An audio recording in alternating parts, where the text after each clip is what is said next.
The deep sea is a world of extremes, silent, crushing, and hidden from view. It's a place where life survives, not through light, but through adaptation, where everything is shaped by pressure. The deeper you go, the less you can rely on sight, sound, or certainty. You navigate by instinct, by memory, by feeling. Your senses are heightened. This is where the Lemurians belong, not just in body, but in spirit.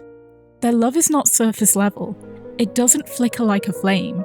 Their love drowns, consumes, and binds because it has to in order to navigate this emotional deep. They are creatures of permanence in a world that forgets. When they love, it's final. When they bond, it's eternal. And when that bond is broken or ignored, they don't move on. They sink into the darkness, into the devastating depth of that emotion. To be Lemurian is to live in an emotional depth that most human hearts could never withstand. And to be Raphael is to know exactly what it means to love without end and to be left alone without explanation. His trauma doesn't arrive all at once. It builds throughout each myth, memory, and anecdote. It settles into him slowly, like sediment at the bottom of the ocean. There's no single moment that defines him. In the present timeline, Raphael hides his pain behind a carefully constructed mask, one made of charm, mischief, and dismissiveness. It's so convincing that even MC struggles to see past it. Their earliest interactions are full of tension and misread signals, not because Raphael doesn't care, but because he's terrified of being seen too clearly. His words can feel distant and his actions contradictory, but beneath all of it is a boy shaped by an impossible choice between love and duty, scarred by abandonment, and betrayed by humans. And as a Lemurian, he doesn't just feel these things, he inhabits them. Every emotion runs through him like a current, powerful enough to drown him. There is a storm inside Raphael, one he spent lifetimes trying to contain. So we're going to trace that storm through myths, memories, and anecdotes to understand how he was broken, why he hides behind performance, and how slowly and painfully he begins to find his way back to peace. Before Raphael becomes a man we meet in the present, he's already someone who has been tied to love in the deepest, most permanent way. The myth of Forgotten Sea begins with a storm, a sacrifice, and a girl thrown into the sea. The humans who worship the sea god believed they could appease him by offering a heart. MC was that sacrifice. As MC sinks into the ocean, she hears a beautiful song. A warmth surrounds her and brings her back to the surface. There she finds the sea god, Raphael. This is their first meeting.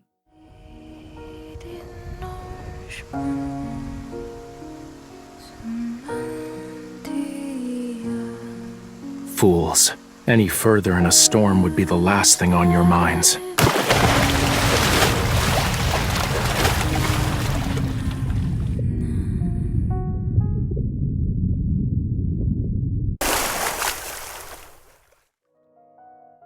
Were you abandoned?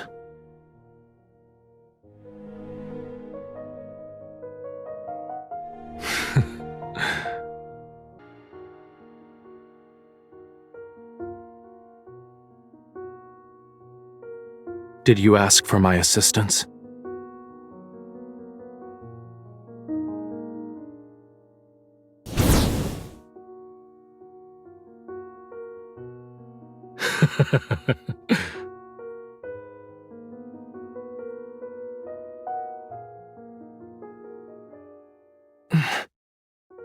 Release me. I said release me.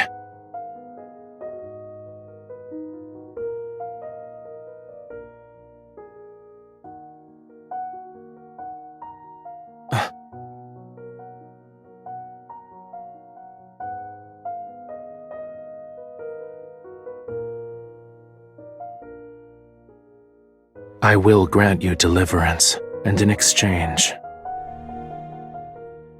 offer yourself, your everything to me. Become my follower, mortal. Their first physical contact with one another is met with a spark, a fire, and MC does not let go as Raphael expected her to. In fact, his shock when she doesn't let go of his hand, despite burning her, is almost a metaphor for their relationship. There is nothing he can do to push MC away. She will always hold on to him despite being burned by him, and despite the potential of his love causing her pain. Raphael's need to pull away from this is because he's not ready to accept that version of love. She ends up making an oath with him to become his devout follower without knowing what it really means. Later in the myth, when MC tries to thank Raphael for saving her, he walks away mid-sentence. This version of Raphael is not emotionally guarded, he simply walks away because he doesn't care to hear it. He doesn't need her gratitude, her softness, or her approval. At this point in time, he hasn't learned what it means to lose. This is the Raphael most people see. But what makes this so interesting is how it mirrors his actions in the present, where the same gesture, walking away mid-sentence, comes from the opposite place. Take a look at both of these scenes, one after the other. Treat her wounds and give her clean clothes. I'll inform Elder Amund that we've found my devout follower.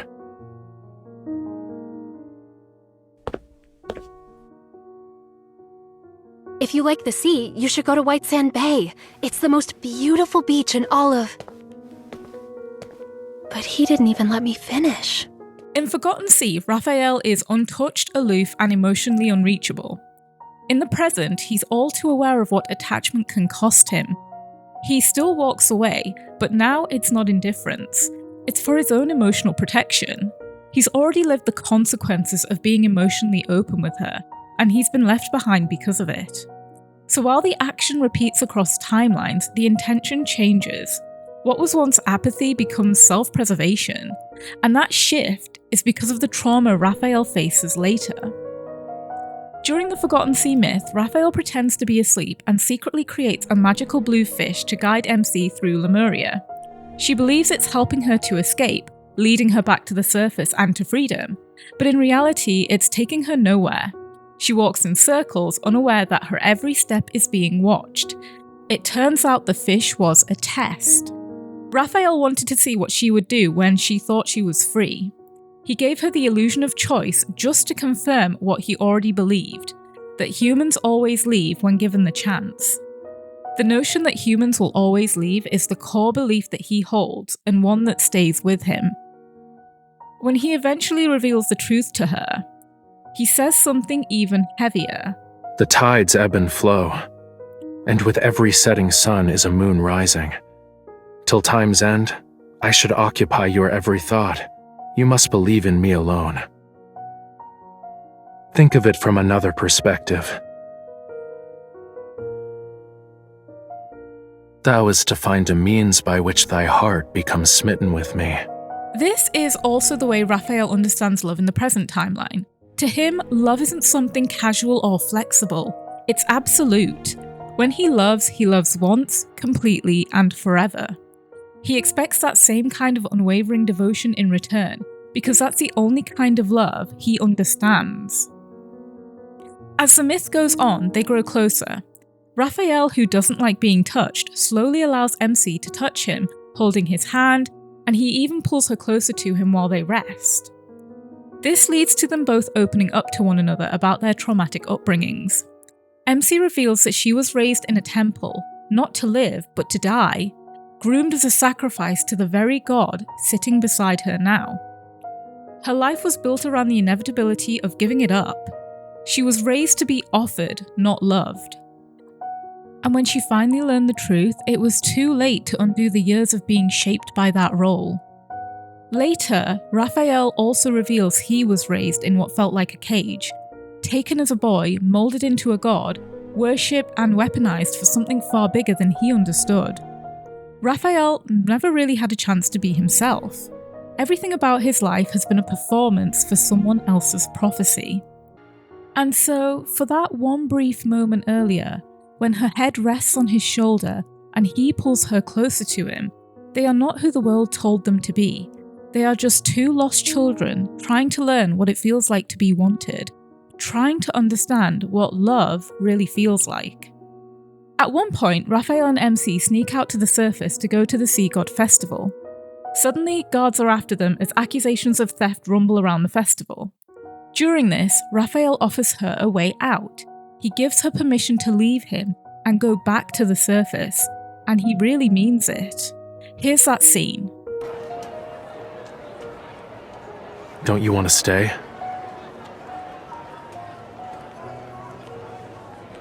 If that's your wish, I can distract them for you. In the Tome of the Sea God, the text states I must never go against your wishes. If I did, it'd mean we cannot be bound. I need only one follower. It doesn't have to be you.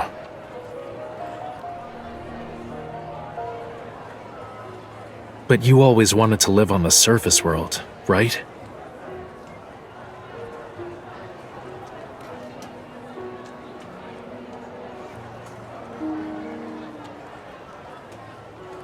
Raphael gives her that choice not out of indifference but out of recognition.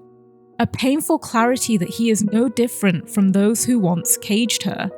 That by keeping her bound to him, he risks becoming the very thing he hates, another captor cloaked on purpose. He doesn't want to be another shackle. He wants, for once, one of them to be free. So he offers her a way out, a chance to leave without consequence. But MC doesn't take it. Instead of severing the bond, she returns it to him, not out of obligation, but out of choice. She doesn't run or recoil. She looks past the god, past the fire and myth and prophecy, and sees Raphael. Just Raphael. The boy underneath it all, aching to be wanted for who he is, not what he was made to be. And in that moment, he is seen, truly seen, maybe for the first time. This is the turning point. This is when his attachment stops being symbolic and becomes emotional. Earlier, he tested her and she wanted to leave him. Now, she wants to stay with him. Not the god, but the boy. The core belief that all humans leave is waning because MC has chosen to stay by his side, knowing the cost. Later, they are cornered on a cliff, and in their desperation to escape, Raphael kicks her into the sea. This moment recreates their first meeting. This time, he saves her on purpose. In doing so, Raphael rewrites their origin story, not as something born from desperation or duty, but from choice, from agency and from love. He doesn't save her as a god bound to his follower, he saves her as someone who has chosen her freely. And for the first time, their story doesn't begin with sacrifice, it begins with wanting to be together. This is further highlighted as moments later, Raphael opens up to MC. As a young boy, my life was no different from yours. The prophecy stated Lemuria was to only have one god of the sea left. My predecessor passed away, and they found me years later, bathed in the flames under the union of dusk and dawn. The deep sea is dangerous. Only the strong survive. 'Tis why I can only go as far as the surface of the sea.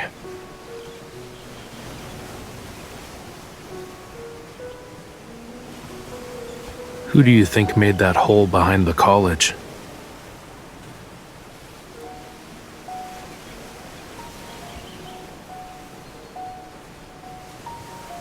So it is. Raphael opening up in this way, immediately being followed by a sunrise, is like a new light dawning on their relationship. Raphael is learning what it means to really connect to someone and to love them, to be vulnerable and open up, to lay a foundation for real love to manifest. It's the start of their real story. So the night before the sea god ceremony, Raphael tells MC that once the sacred flame extinguishes and reignites, a new prophecy will be born. One that could shape not just Lemuria's future, but their bond forever. What he does next is crucial, as it leads to the events following the sea god ceremony. I also have a question. 'Tis a very, very important one. Are you willing to be my follower?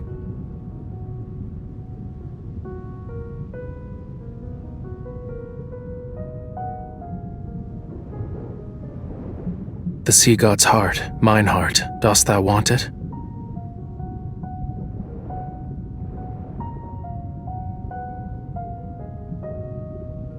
The ceremony hasn't started yet, but the most important exchange has already taken place. Raphael has made his decision, not as a sea god, but as someone who has finally chosen love over legacy. The day of the ceremony arrives. Raphael and MC enter the alcove for the sea god's ceremony. When Raphael emerges, MC is gone. In his hands he carries a single ember. It's dim, fragile, and barely alive. And the alcove behind him crumbles. No one truly knows what happened. The myth doesn't spell it out. But the image we're left with is clear. Raphael lied. The ember in his hand was likely just formed from his own fire magic, with the hope that Lemuria would still be okay, and MC would still be safe and free. He didn't follow the prophecy, he didn't take her heart, instead he gave away his. In doing so, he may have broken the cycle of sacrifice, but he also broke the foundation that kept Lemuria alive.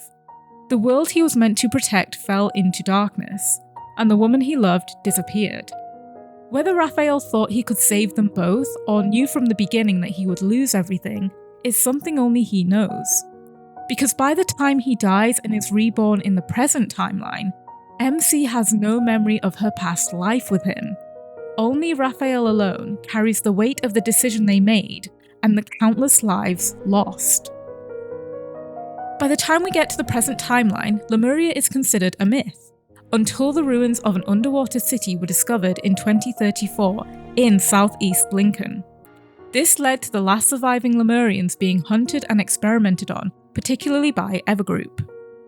However, one of Raphael's earliest memories and most formative emotional wounds in the present timeline actually begins during a tsunami in southeast Lincoln, exactly where the ruins of the Lemurian city were found later on. In Land of Secret Flames, we learn that he was still a young merman when the waves swept him ashore, where he encountered a young MC.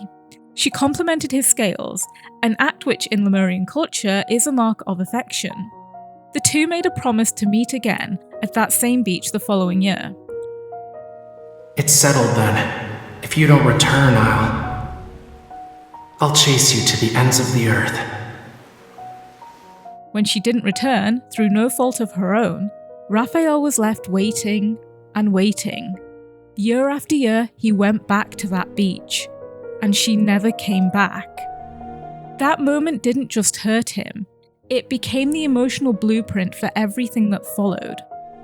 Psychologists often describe abandonment trauma as a rupture that forms typically in early emotional development. It occurs due to either the loss of a significant figure or early life neglect. Over time, that pain manifests as a fear of rejection, hypervigilance, and the belief that emotional closeness is always fleeting. This can lead to what's called an anxious preoccupied attachment style, the desire to be close, coupled with the dread that that closeness never lasts. Raphael fits this pattern. Years pass, but the ache doesn't fade. In the anecdote Siren's Song, we find Raphael in Verona, where he has become an opera singer. During one of his performances, Raphael's singing kills a man in the audience. Through his thoughts, we learn that the man may have been responsible for the torture of another Lemurian, someone whose scales were cut open and blood extracted for experimentation. Raphael carries the pain of his people like a second skin, something he cannot shed, only endure.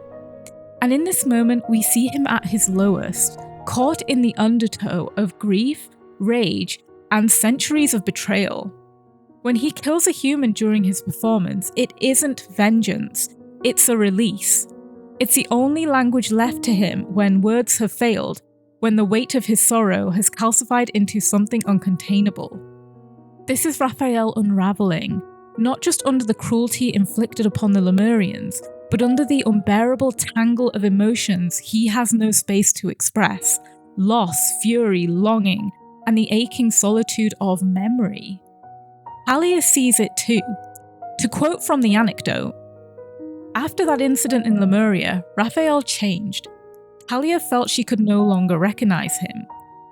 If the Raphael of the past was a blazing flame, then the Raphael now resembled a reef battered by relentless waves, outwardly cold and hard, yet riddled with cracks, vulnerable to crumbling from the next wave." And that's exactly where he is, on the edge of collapse, one more broken promise away from disappearing into himself entirely. So when he returns to Lincoln, he wears armor made of silence and distance. He is no longer the boy who waited at the beach with hope in his heart. He is a man bracing for the next betrayal, doing everything he can not to feel it at all. But for all of his emotional armour, Raphael's trauma meets its match when MC's vulnerability re-enters his life. In Chapter 7 of the main story, Moonlight Undersea, the two head to Hat Island to investigate rare protocols, but are shipwrecked and washed ashore. When a powerful wanderer attacks, they are both thrown into the ocean, and that's where everything begins to unravel. Stay back. Otherwise, I can't guarantee your safety. What about you? What are you doing?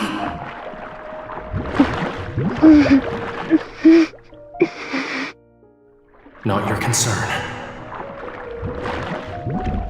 Raphael.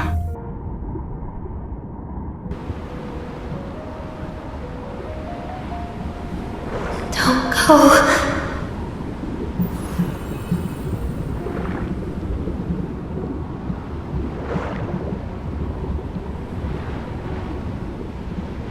You forgot everything, yet you still insist. All right, this is your choice.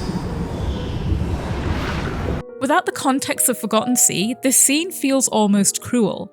Raphael swimming away while MC is left behind in open water. But nothing with Raphael is ever that simple. His distance isn't abandonment, it's strategy and protection.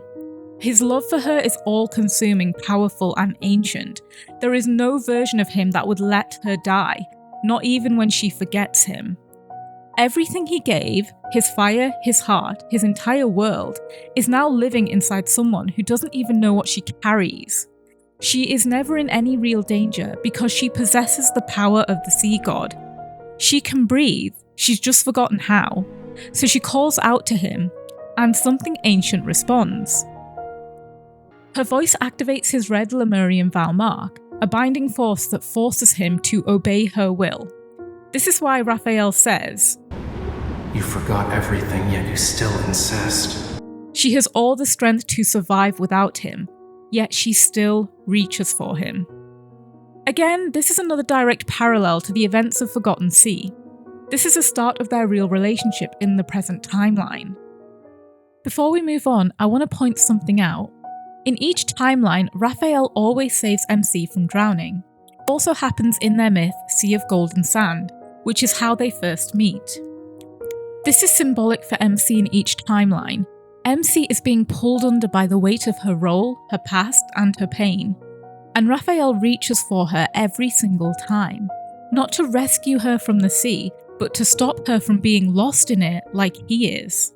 During this chapter, MC also learns that Raphael is scared of cats, but he plays that fear for dramatics at first, refusing to allow himself to be fully open to her, until he reveals something much deeper. So, is there a reason why you don't like cats? Why should I? I dislike them because I do. For humans, it's game over as soon as a cat nuzzles them. Raphael, that means it trusts you and feels grateful. Well, animals that are fond of humans usually have a tragic end.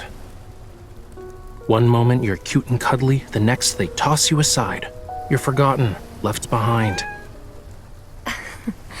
Look, it's saying not all humans are like that. And you? Wasn't there something important you forgot about? Something important? What do you mean? Nothing. It's not really the cat he fears, but it's what it represents. He sees himself in them. Creatures that trust too easily, love too openly, and are discarded just as fast. Animals that curl into a warm lap only to be forgotten. This isn't just a phobia for him. It's a metaphor, and it cuts straight to the core of Raphael's abandonment trauma. He's not afraid of being hurt. He's afraid of being loved and then forgotten. Of being seen only to be walked away from. And when MC challenges this, when she softly insists not all humans are like that, he asks her, And you? Wasn't there something important you forgot about? Raphael is that abandoned cat, the one who waited patiently, quietly, hesitantly. And when he finally let himself be loved, he gave everything. He chose love over legacy, and in doing so, watched his world collapse. So when MC forgets, it isn't just a memory that's lost, it's the meaning. It's the weight of every sacrifice rendered invisible. And for someone like Raphael, whose love is not a flicker but a flood, that erasure is unbearable. He wants to blame her and he wants to be angry, but I don't think he can, because the pain isn't something he can throw outwardly to the woman he loves. So it folds inwards, it turns on him. That's the cruelty of Lemurian depth. Emotions are not felt lightly, they settle in the bones. And so he sinks, not with rage but with grief. Not because she stopped loving him, but because she forgot that she ever did. By now it's clear, Raphael wears his pain like a performance. Aloof, dismissive, theatrical. If he can keep people entertained, then maybe they won't look too closely. Maybe they won't notice the cracks. His eccentricities aren't just quirks, they're his armour. As long as he keeps the act up, he can stay safely misunderstood. At first, MC doesn't see past it. How could she? The version of Raphael she meets is full of misdirection, teasing words, flamboyant gestures, and an emotional sleight of hand. We see this clearly in their Bond story Ebb and Flow, where she teases him playfully, expecting the same banter in return. But this time, Raphael doesn't respond with any kind of mischief. He doesn't have the strength to wear the mask. And what she gets instead is something startling: honesty and vulnerability, the raw edges of a man too tired to pretend. And that's when something shifts in their relationship. She sees it, just for a moment, the truth of him. She sees the aching for reassurance that this version of him won't be left behind. It's no accident that this is the memory where she learns he's Lemurian either. It's all part of the same revelation.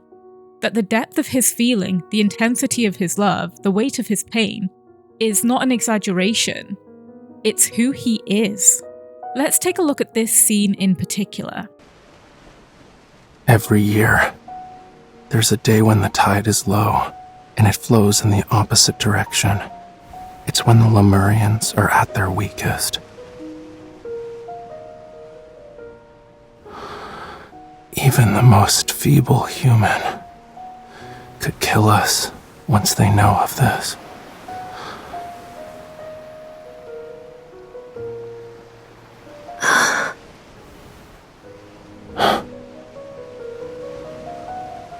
If you want to push me away, kill me even. I can't stop you. You don't know how dangerous this is, do you? There's still time to care for someone else. Not all characters in fairy tales live happily ever after. Maybe the mermaid set a trap from the very beginning, in order to take the sailor's life.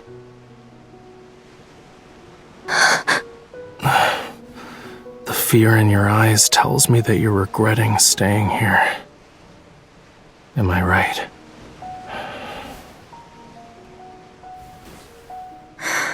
Raphael, I'm not sure why you said those things, but I will never hurt you.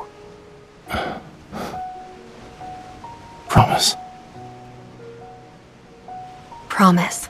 Here's what Raphael is really saying. I trust you with my destruction. This isn't the Raphael we're used to. This is someone quietly bracing for abandonment, someone who has internalized the belief that love will leave him. It's the kind of emotional pattern we see in those who have experienced abandonment trauma, especially those with the anxious preoccupied attachment style we spoke about earlier. These individuals don't just fear being left, they anticipate it, they reenact it, even invite it. It's easier to be the one who offers the door than to be the one shut out. Raphael then tells her that not all fairy tales end happily ever after. Maybe the mermaid was never the victim. Maybe it set a trap from the start. There's a clear self-loathing here, a fear that he's too much, that his presence might eventually become something MC resents. He projects that fear onto her, watching for any sign that she's already regretting staying. But MC sees through the performance and realizes he's simply asking for her to stay with him and not hurt him. He can't say it outright yet, but MC is able to read between the lines. She grounds him with her response. Whilst she may not have a full understanding of Raphael yet, she's finally able to understand that what you see with Raphael is not what you get. He has a deepness to him that she knows she has yet to uncover. Now, if ebb and flow is the moment Raphael hands MC the knife and asks her not to use it, then omnipotent perception is the first time he lets her see where those scars are. Take a look at this scene in particular. Why?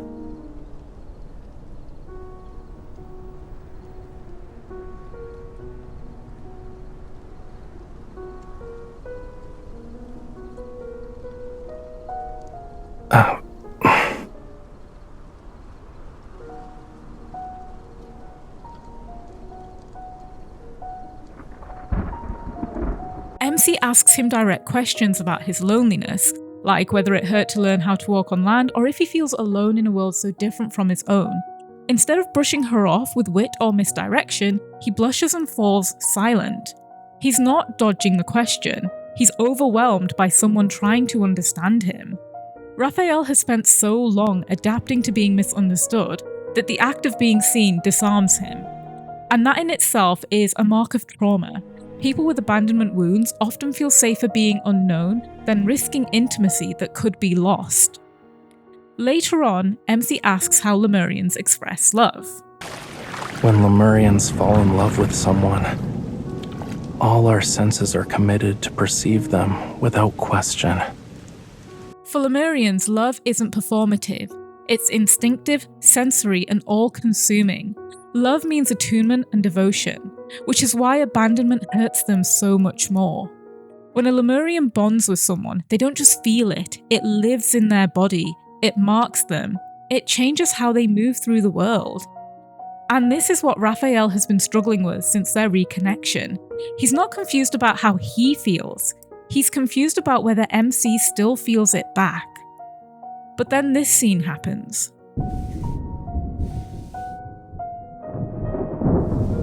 Will you still like me, no matter who I become?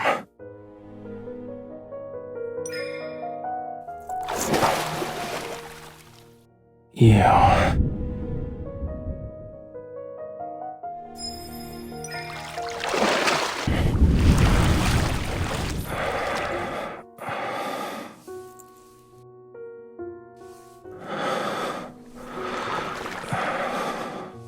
She doesn't just promise to love him, she shows him that she already does.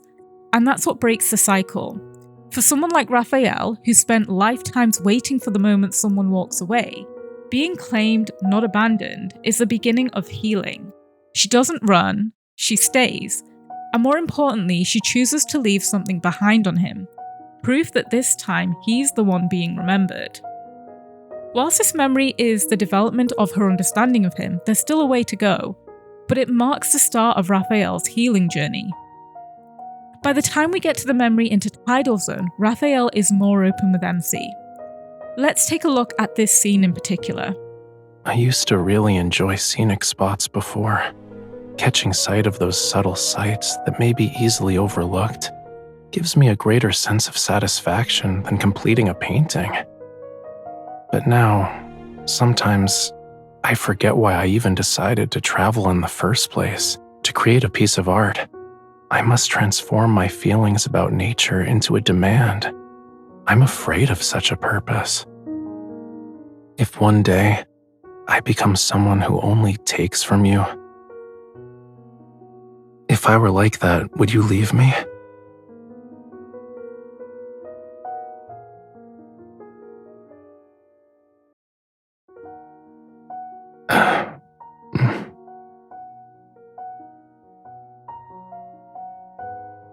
Thank you for accepting me the way I am. He confesses he's forgotten why he used to love beauty, why he travelled, why he created. The joy he once found in small overlooked things has dimmed under the weight of his emotional exhaustion. He isn't just talking about art, he's talking about himself. He's afraid he's become somebody who only knows how to take, to demand love instead of deserve it. So when he asks, if one day I become someone who only takes from you? If I were like that, would you leave me? It's the real question that sits at the centre of his trauma. MC's reassurance is everything. Not only does she reassure him she won't, but she finally seems to understand what Raphael is really feeling. She's able to see his anxiety and respond appropriately this time. That's why Raphael thanks her for accepting him the way he is.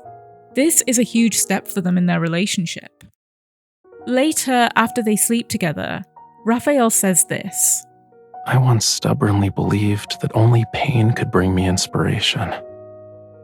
I traveled far and wide in search of it. Pain that inspires me, like a sea that's about to dry up.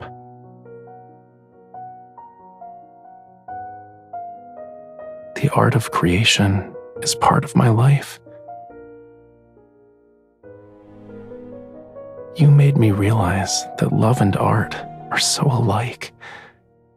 Even if they don't complete me, but burn me instead, I still want them with every fiber of my being. This is a culmination of everything Raphael has been working towards. He finally understands that love doesn't need to be painless to be worth it. That even if it hurts, even if it leaves scars, it's still something he wants. Not because it saves him, but because it makes him feel alive. MC didn't fix him. She didn't erase the pain. She stayed with him in it. And in doing so, she helped him rediscover something he thought was gone forever: hope. One moment I want to touch on that shows us where Raphael is now in his healing journey is the video call My Anchor. Now, before we dive into this call, it's important we talk about the world underneath story, Bouquet and Dirges, specifically the chapter Wedding. This story takes place at Talia's wedding. It's this quote in particular we need to pay attention to. I'm getting married now, not because I've forgotten the past, but because I want to live in the present. Look at every Lemurian here. They're all looking for an anchor, a reason to live. I've found mine and others have found theirs, Talia says. Her eyes lock onto Raphael. But there are still those who don't realise how important it is to have an anchor. Raphael shakes his head. Lemuria is more important. Lemuria will always be important. Talia puts down her glass, looking serious. But what about you? When your own heart is devouring you, is there anything that can pull you back? Now let's take a look at the video call My Anchor. Did you know, Talia says I've changed a lot. She used to worry about me drifting in and out of people's lives. She thought one day I might just disappear without a trace. But now, she doesn't worry anymore. You already know why. It's because you came into my life, and I'm not alone anymore. I also found the strength that anchors me here. Ever since I came to your world, everyone has told me to adapt to life here. You're the only one who brought me back to Raphael's sea. So I want to show you the whole ocean as my gift in return. I want to be your strength too, helping you stand fearlessly in this world. Psychologically, this moment touches on what's called earned secure attachment, a pattern that emerges when someone who has experienced trauma begins to form a healthier bond through trust, consistency, and emotional reciprocity. Raphael may never completely let go of his past, but he starts to trust that maybe, this time, he won't be left behind in it. That maybe his needs won't be too much. That maybe he can be loved for exactly who he is. Flaws, fears, fire and all. Raphael is an incredibly complex character to understand. Being Lemurian means every emotion settles into him like silt in deep water, slowly, silently, and forever. Pain doesn't pass through him, it becomes part of him. Grief doesn't come and go, it takes root and it grows. And love? Love floods. This is what makes Raphael who he is. It's also what makes him impossible to truly hold without hurting. Because to love like that, with the weight of centuries, the depth of oceans, is to be in constant mourning. Not just for the people who've left him, but for the pieces of himself he gave away and never got back. His trauma didn't come from a single betrayal. It came from a pattern, a cycle, a belief that no matter how deeply he loves, he will always be the one left behind. And what's worse, he remembers everything. Every vow, every touch, every goodbye. He carries it all. So he hides behind performance, behind mischief, because if you never show someone the real wound, maybe it won't hurt as much when they walk away. That's not indifference, it's self-preservation. It's someone who has learned that vulnerability can be a trap door. And yet, despite all of that, he still tries, he still reaches, and he still loves. Maybe not openly, maybe not perfectly, but deeply, always deeply. Raphael is not healed yet, but he's getting there. Pain will always be part of him, but MC's love will be the anchor that ensures he never drowns in the darkness alone or misunderstood again.